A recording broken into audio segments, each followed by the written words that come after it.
Yes, Kenya. Tamu sana, tamu sana, tamu sana, yes. Things are falling apart in Kenya Kwanza. The center can no longer hold. The split between William Ruto and his deputy Rigathi Gachagua is now becoming more real than any other time before. A few hours ago, elected leaders from Mount Kenya East, that's Embu, Tharaka Nithi, and Meru counties, endorsed Professor Kithure Kindiki as their spokesperson.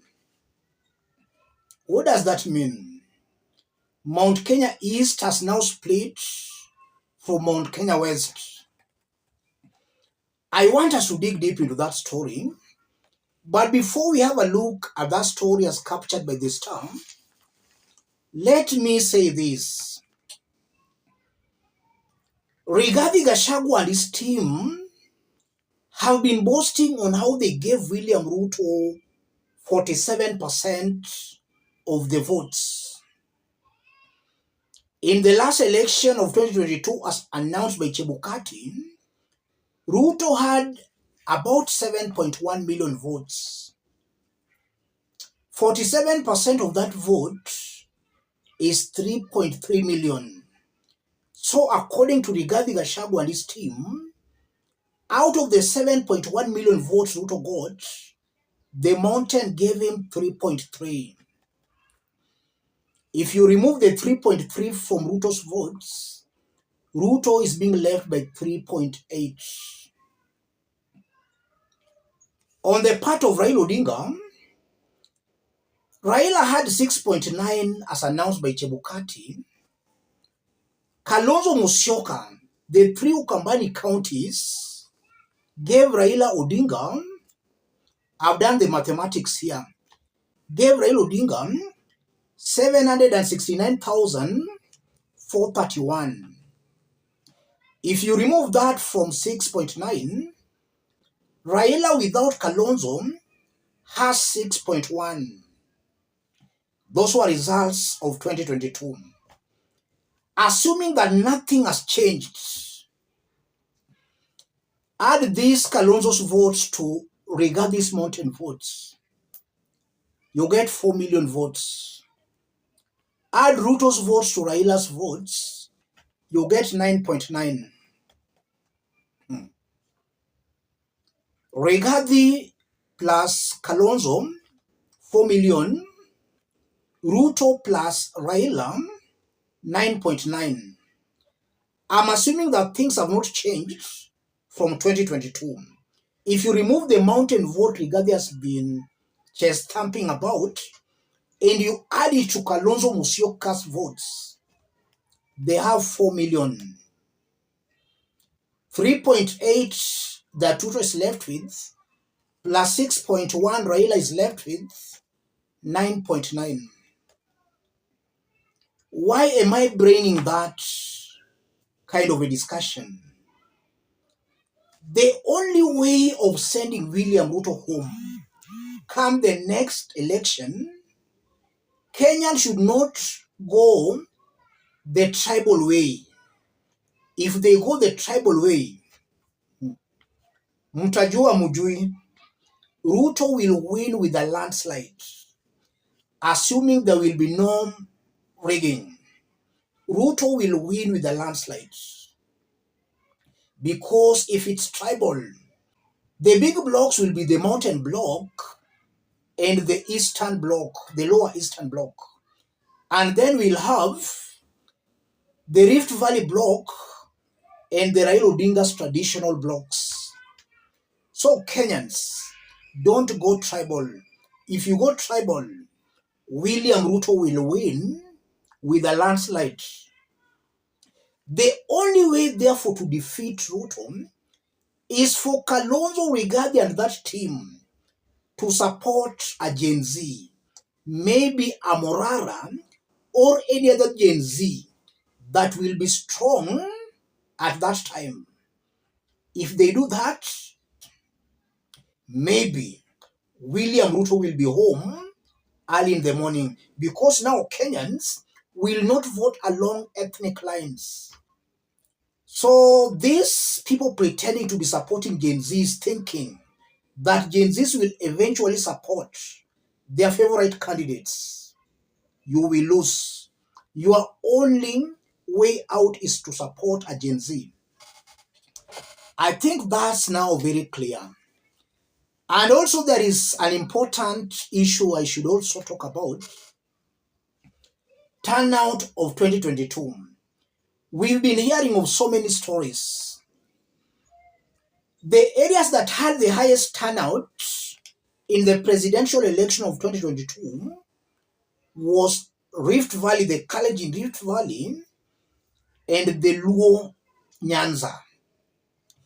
The highest turnout in the Luo Nation was in Homa Bay and in Migori counties with 74%.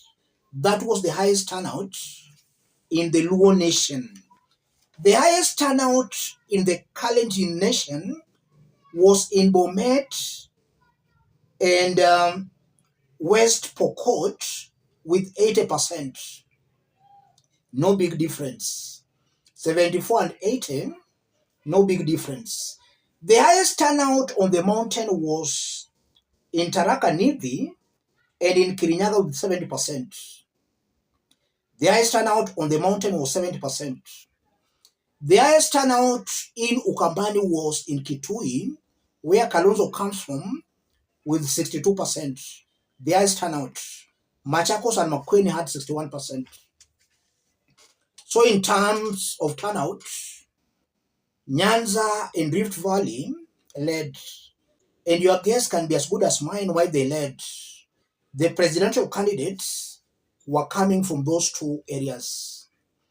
So those who have been saying that Nyanza never turned out, they indeed turned out to vote, but we don't know what Chebukati did. Let's now have a look at our main story. Elected leaders for Mount Kenya East Region have endorsed Interior Cabinet Secretary Kithure Kindiki as their leader.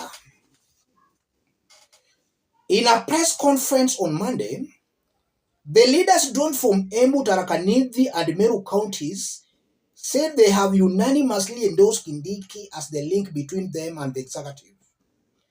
As the legislators of Mount Kenya East, and on behalf of our people, we have unanimously agreed that the link between us and the executive is Professor Kithure Kindiki, they said in a statement read by Mbere MP Geoffrey Ruku. The leaders made the decision in a parliamentary group meeting held at a hotel in Embu. And some of the elected leaders present include Puriaburi Tigania East, Elizabeth Karamu, Women Rep Meru, Geoffrey Ruku Mbere North, John Mutunga Tigania West, John Paul Mwirigi Igembe South, Senator Alexander Mudigi Embu, Dan Kili Igembe Central, Gitonga Murungara Tharaka Nithi, Pamela Njoki Embu Women Rep, and Kareke Mbiuki Mara and Mugambi Buri. So Mount Kenya East leaders, the elected leaders are saying their spokesperson is now Kithure Kindiki.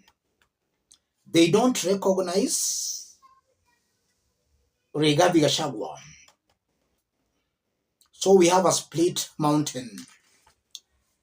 What does all this mean, ladies and gentlemen? William Ruto is good when it comes to political strategies. His only undoing is performance. He's seriously failing as the president. But when it comes to strategies, I think he has one of the best. And if only can start performing, then he might be a very strong candidate. If only can start performing, and then he adds it with these strategies. He's already laying out a plan to kill Rigathi politically on the mountain. We'll have the mountain east supporting Ruto, and maybe West, a divided West, some supporting Rigathi and some supporting Ruto. And that's how William Ruto will neutralize the mountain votes. And now assuming that he starts performing and Raila also succeeds in panel beating his strongholds into supporting Ruto, that's a landslide come the next election. In the event Kenyans go tribal, the only way is for Kenyans to unite behind a Gen Z. That's the only way, ladies and gentlemen. Let me stop it there. If you're watching us but you're not yet subscribed, subscribe, give the video a like. Any person watching us outside Kenya, drop a comment, let us know from which part of the globe you are watching us from. Thank you. God bless you. God bless Kenya. This is a topic we can discuss for hours. I've just decided to summarize it for you not to get bored. Thank you. God bless you.